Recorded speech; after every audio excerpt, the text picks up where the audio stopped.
بیٹھے رہے. وہ جو 4 سال کا کوفے میں رہا وہ بھی عجب ہی دور تھا. یہی حال امام حسن کا. امام حسین علیہ السلام کا زمانہ پتہ ہے سب کو کیا پوزیشن ہو.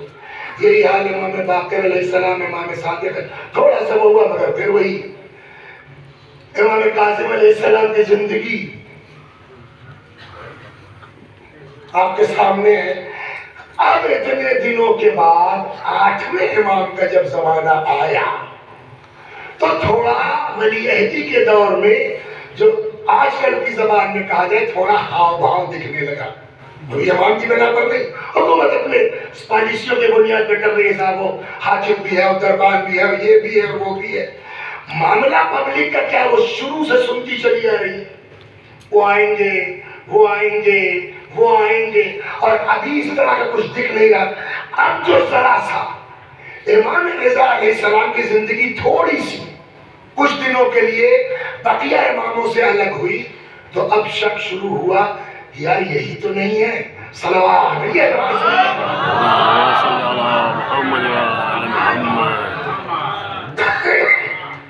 الریان بن صلت کہتے ہیں کہ قلت للرضا علیہ السلام انت صاحب هذا الامر.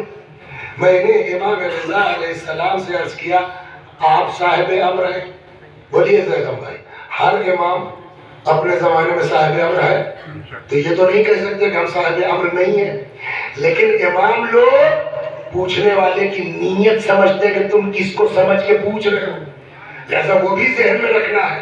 تو فرماتے انا صاحب هذا الامر, بے شک میں صاحب امر ہوں, ولکنی لست بالذی املأها عدلا کما ملئت جورا, مگر وہ والا نہیں ہوں جو زمین کو عدل و داد سے بھر دے گا جیسے ظلم و جور سے.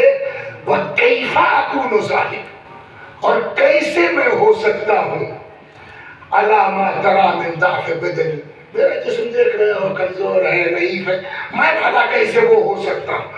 اب امام رضا علیہ السلام نے فرمایا جب وہ آئیں گے تو کیفیت کیا ہوگی.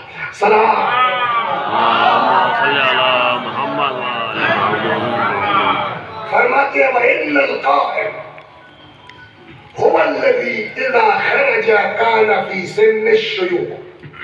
یہ تو بالکل صاحب ظاہر ہے کہ جب تشریف لائیں گے تو عمر ہزاروں سال ہے, بزرگوں کی ہوگی.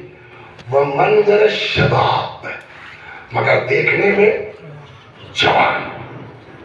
طَبِيًّا فِي بَدَنِهِ, جسم ایسا قوی ہوگا. ایک چیز عرض کر, در خیبر کا وزن معلوم ہے, میں نے نہیں پڑھا, خواہد کی ہے میں نے. ہمارے یہاں شاہین میں ڈاکٹر صاحب ہیں, ڈاکٹر ابرار شاید ملاقات ہوئی, 1-2 بار گئے ادھر اور پڑھتے ہیں. تو ایک دن ایسی بات ہے تو انہوں نے کہا صاحب یہ ہے کتاب محدث دہلوی, کوئی کتاب ان کے پاس. کہنے لگے اس میں دیکھیے محدث دہلوی نے لکھا ہے در خیبر کا وزن 320 کنٹل, 32 ٹن. بعض روایتوں میں ہے رسے کی مدد سے ایک پٹ کو 18 لوگ کھولتے تھے اور بند کرتے تھے, یعنی 36 لوگ. مشہور 40 کا ہے نا, لیکن وہ 320 کنٹل ہو چاہے جتنا ہو, کٹا ہوا ہے, دروازہ بنا ہوا ہے. وہ زیادہ وہ ہوگا یا جو درخت زمین میں اس کی جڑیں گھسی ہوئی ہوں وہ زیادہ مضبوطی کے ساتھ کھڑا ہوگا. اس میں کوئی کلکتے کا لڑکا نہیں ہے. ذرا ہاتھ اٹھاؤ یار, کوئی کلکتے کا لڑکا ہوتا نہیں ہے. میں گیا ہوں, میں نے دیکھا ہے کلکتے میں ایک وہ ہے کیا برنداون, شاید آپ کا وہاں ایک پیڑ ہے, میرے خیال یہ تنظیم کا پورا ملا لیجیے. اس پر لکھا ہوا آج سے 20 سال پہلے اس کی اصلی جڑ بتانے والے کو 2000 انعام دیا جائے گا. یہ ہندوستان میں اتنا بڑا پیڑ ہے, پتہ نہیں کئی بیگھے ہوگا. اور آپ افریقہ کے جنگلوں میں دیکھ لیجیے, ایمازون کے جنگلوں میں پتہ نہیں کیسے کیسے درخت ہوں گے. اب امام کی قوت, امام کی زبانی سنیے. صلوات فرماتے قویاً فی بدنہ, ایسی طاقت کہ لو مد مد يده إلى أعظم شجرة على وجه الأرض لقلعها. زمین کے عظیم ترین درخت کی طرف ہاتھ بڑھا دے جب سمیت بھرتا دکھائی دے. صلوات محمد اللهم صل على محمد وعلى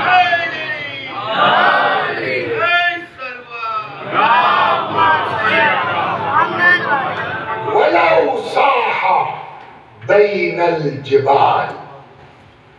اور اگر پہاڑوں کے درمیان آواز لگا دیں لتکتکتت صخورها. قرآن کے لیے کون سی آیت ہے درگان بھائی؟ لو انزلنا لرأیتہ خاشعا. قرآن ناطق کا بھی عالم یہ ہے کہ اگر آواز لگا دے تو پہاڑ چور چور ہو سکتا ہے. خود یکون، اب یہ تھوڑا نیچے، یکون معہ عصا موسیٰ. ان کے ساتھ موسیٰ کا جب وہ آئیں گے تو کیا کیا ہوگا؟ بدن کی طاقت یہ ہے، آواز کا دم یہ ہے. یکون معہ عصا موسیٰ. جب وہ آئیں گے تو ان کے ساتھ موسیٰ کا عصا جو روایات کہتی ہے دنیا کی لکڑی کا نہیں تھا. شوگر نے غالب نکما کر دیا، بھول جاتے ہیں. تو کہیں پڑھا نا میں نے، اس کا نام ہے باقاعدہ روایات میں حضرت موسیٰ کے عصا کا. روایت کہتی ہے کہ یہ دنیا شجرے طوبہ کی شاخ تھی، جناب موسیٰ کا عصا. اور یہ عصا ملٹی پرپس تھا. ایک تو قرآن میں بتایا گیا ہے کہ وہ جو ہے وہ کیا کہتے ہیں وہ اشتہا بن گیا، یا وہ نیل کی طرف گئے مارا راستہ بن گیا، ہے نا. بہت سے کام تھے. آپ یہ جو فون لیے ہیں کیا کہتے ہیں اس کو؟ کون سا phone? Mobile. Smart phone. What's meaning of smart phone سر؟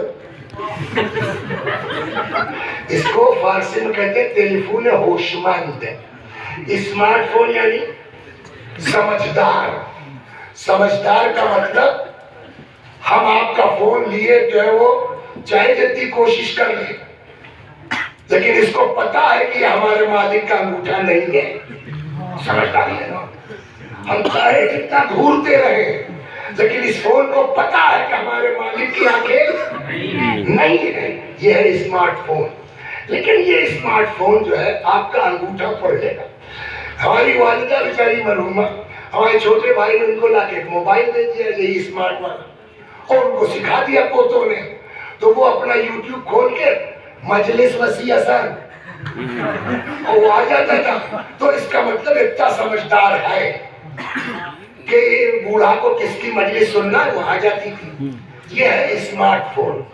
لیکن اس اسمارٹ فون کو انگوٹھا چاہیے، اس اسمارٹ فون کو آنکھ چاہیے، اس اسمارٹ فون کو بتانا پڑے گا کہ ہم کس کی مجلس سننا چاہتے ہیں.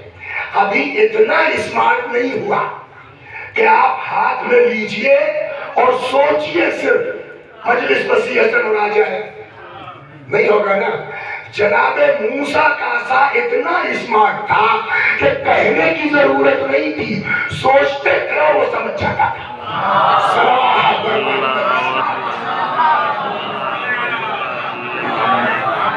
حضرت موسیٰ کا عصا اسمارٹ تھا مگر یہ والا اسمارٹ نہیں. سوچا چنانچہ جو روایات میں بتایا گیا ہے چلتے چلتے تھک گئے، سوار ہوئے لے کے اڑ جاتا تھا.